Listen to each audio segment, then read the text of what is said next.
Spirit. And this is a reading from the Holy Gospel according to John. Glory to you, O Lord. At that time Jesus left Samaria for Galilee, for Jesus himself testified that a prophet has no honor in his native place. And when he came into Galilee, the Galileans welcomed him, since they had all seen all he had done in Jerusalem at the feast, for they themselves had gone to the feast. And then he returned to Cana in Galilee, where he had made the water wine. And there was a royal official whose son was ill in Capernaum. And when he heard that Jesus had arrived in Galilee from Judea, he went to him and asked him to come down and heal his son, who was near death. Jesus said to him, "Unless you people see signs and wonders, you will not believe." The royal official said to him, "Sir, come down before my child dies." And Jesus said to him, "You may go. Your son will live." The man believed what Jesus said to him and left. And while the man was on his way back, his slaves met him and told him that his boy would live. He asked them when he began to recover, and they told him, "The fever left him yesterday about 1 p.m. The father realized that just at that time, Jesus had said to him, "Your son will live." And he and his whole household came to believe. Now this was the second sign Jesus did when he came to Galilee from Judea. The Gospel of the Lord. Praise to you, Lord Jesus Christ. God is the author of physical life, and he is the author of eternal life. Jesus said in the 10th chapter of John's Gospel, "I came so that they might have life and have it abundantly to the fill." Physical life and eternal life. The first reading is taken from the last part of Isaiah. We call it the third Isaiah, or Trito Isaiah, second to the last chapters. It has 66 chapters in the whole book. And again, we read it on two different levels. On the one level, the Hebrew people have just returned from Babylonia, from being in captivity for 50 plus years. And they are faced now with the daunting task of rebuilding Jerusalem that had been destroyed by the Babylonians. To restore Jerusalem, to restore the temple, to restore the people. And so here you have then in the third part of Isaiah, God telling the people that he will help them to rebuild what has been destroyed. "I am to create a new heaven and a new earth. Things of the past shall not be remembered or come to mind." A rather idyllic restoration, almost a utopian restoration. And so that brings us to the second level, which is the most important level. We're talking about eternal life at the end of the world. At the end of the world, when there will be a new heaven and a new earth, people will not grow old. There will not be old age or infirmity. there will be joy.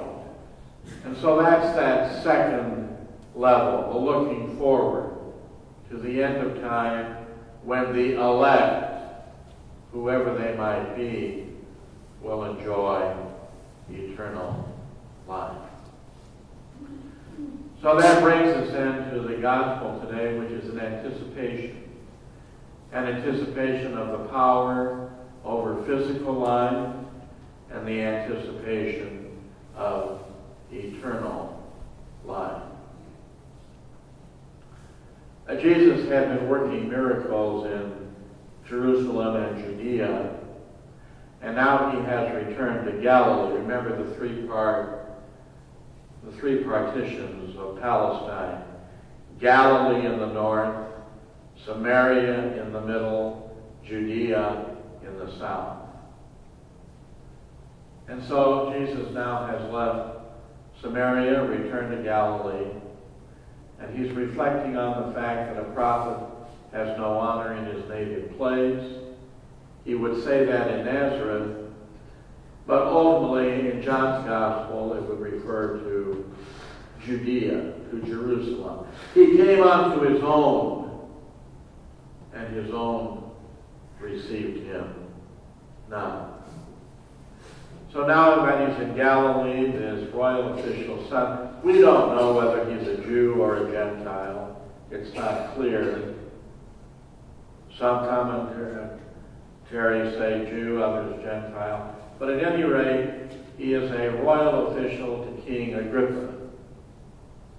And he's obviously either heard or seen some of these miracles. And so he approaches Jesus desperately, asking if Jesus would come and heal his dying son. The son is dying. And if he's not cured pretty quickly, he will eventually die. And then Jesus says something rather interesting. Unless you see signs and wonders, you will not believe. Now, if you check the Greek, this is second person plural, not second person singular.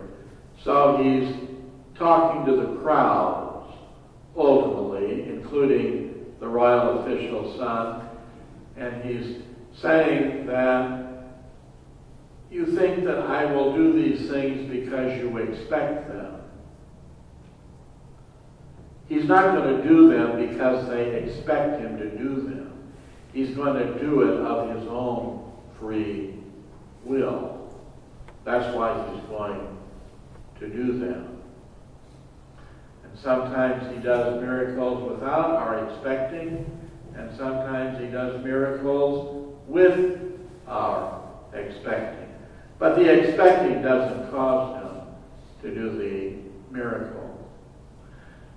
The royal official becomes more intense and says, unless, sir, come down before my child dies. And he's expecting Jesus to, in order to work the miracle, he has to be physically present with the child.